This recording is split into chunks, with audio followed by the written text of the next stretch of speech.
जीवन में जब सारे रास्ते बंद हो जाए तब भगवान कोई ना कोई रास्ता खोल ही देता है। कुछ ऐसा ही हुआ था चित्रा के साथ। क्या है चित्रा की कहानी, आइए जान लेते हैं। आप सभी का फिर से एक बार स्वागत है धनश्री वाइब्स यूट्यूब चैनल पर। ज़िंदगी में मुश्किलें किसे नहीं आती, लेकिन मुश्किलों का सामना करने वाले ही ज़िंदगी में जीतते हैं। चित्रा की ज़िंदगी भी कुछ ऐसी ही थी।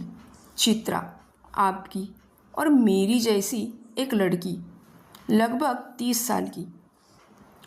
चित्रा का जीवन ऐशो आराम से गुजर रहा था ऐसा नहीं था, लेकिन अपनी और अपने परिवार की ज़रूरतें पूरी कर सके इतनी उसके पास पर्याप्त आमदनी थी, इसलिए चित्रा का परिवार संतुष्ट था।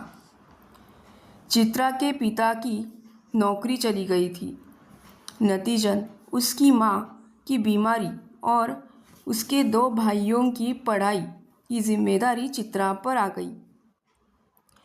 चित्रा 3 भाई बहनों में सबसे बड़ी थी, फिर 2 भाई बहन हुए। सुशिक्षित और संस्कारी चित्रा एक प्रतिभाशाली और बुद्धिमान लड़की थी। चाहे ऑफिस हो या घर, चित्रा हमेशा अपनी छाप छोड़ती थी। चित्रा जहाँ भी होती सब उसकी तारीफ करते। चित्रा दिल से बहुत दयालु लड़की थी। उसे सबके परेशानियों में मदद करना बहुत अच्छा लगता था, इसलिए जब भी किसी को मदद की ज़रूरत होती चित्रा को तुरंत बुलाया जाता।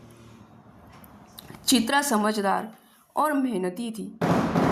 उसके सपने तो बहुत थे, लेकिन परिवार की जिम्मेदारियों में वो इतनी उलझी हुई थी कि उसे खुद पर ध्यान देने का समय ही नहीं था।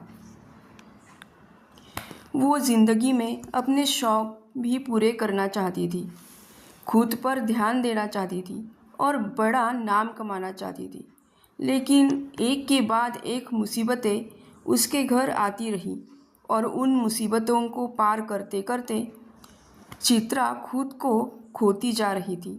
छोटी सी उम्र में मिली जिम्मेदारियों की वजह से मानो उसने अपना आत्मविश्वास ही खो दिया था। हमेशा ऊर्जावान और उत्साह में रहने वाली चित्रा अब अपने आप में रहने लगी थी। उसे हमेशा अपने घर के लोगों की चिंता रहती थी और बस यही सवाल उसे परेशान करता था कि उसके घर का क्या होगा। इसलिए वो बहुत थक गई थी। एक दिन जब वह ऐसे ही सोच रही थी, चित्रा अचानक अपने सीट से उठ गई और बीच सड़क पर चलने लगी। वो जिम्मेदारियों के बोझ से थक चुकी थी। उसे समझ नहीं आ रहा था कि वो क्या कर रही है और इसके क्या परिणाम होंगे, उसके माता पिता का क्या होगा। वो ऐसे ही चल रही थी और अचानक पीछे से एक कार का हॉर्न बजा।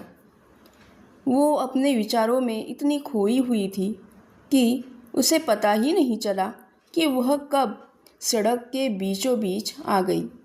चित्रा को अचानक होश आ जाता है और वो खुद को संभालते हुए घर की ओर चलने लगी। थोड़ा आगे बढ़ते ही उसे एक रिक्शा दिखाई देती है और वो रिक्शा में बैठकर घर की ओर चल पड़ती है। रिक्शे में बैठे बैठे चित्रा सोचने लगती है कि आखिर हुआ क्या था, खुद से सवाल करते हुए आज मैं क्या कर रही थी। अगर मेरे साथ कुछ हो जाता तो क्या होता। मुझ पर जिम्मेदारियां हैं, लेकिन मैंने उसे गंभीरता से नहीं लिया। लेकिन अगर आज मेरे साथ यह अपराध होता तो क्या होता। मेरे माता पिता भाई बहन की तरफ कौन देखता। नहीं, मुझे हार नहीं माननी चाहिए। मुझे इससे निकलने का रास्ता ढूंढना होगा। हर सवाल का जवाब होता है, मैं उसे ढूंढ लूँगी। ऐसा सोचते हुए चित्रा अपने मोबाइल पर यूट्यूब देखने लगती है। वीडियो देखते देखते उसे अचानक आकर्षण के नियम पर वीडियो दिखाई देता है। वह उन वीडियो को बड़े ध्यान से देखती है। उसे समझ आता है कि वो कहाँ गलत जा रही है। वो घर पहुंचती है और बहुत खुश होती है क्योंकि उसे खुश रहने का रास्ता मिल जाता है। उसी खुशी में वो रिक्शा वाले को पैसे देकर धन्यवाद करती है और मन में ठान लेती है, आज से ज़िंदगी में चाहे कितनी भी मुसीबतें आए, मैं उनसे नहीं डरूंगी और जो भी जिम्मेदारी आएगी उसे खुशी खुशी स्वीकार करूंगी और निभाऊंगी। चित्रा खुशी खुशी घर में प्रवेश करती है और सबको प्यार से गले लगाती है। वो भी तहे दिल से सबका शुक्रिया अदा करती है। Thank you.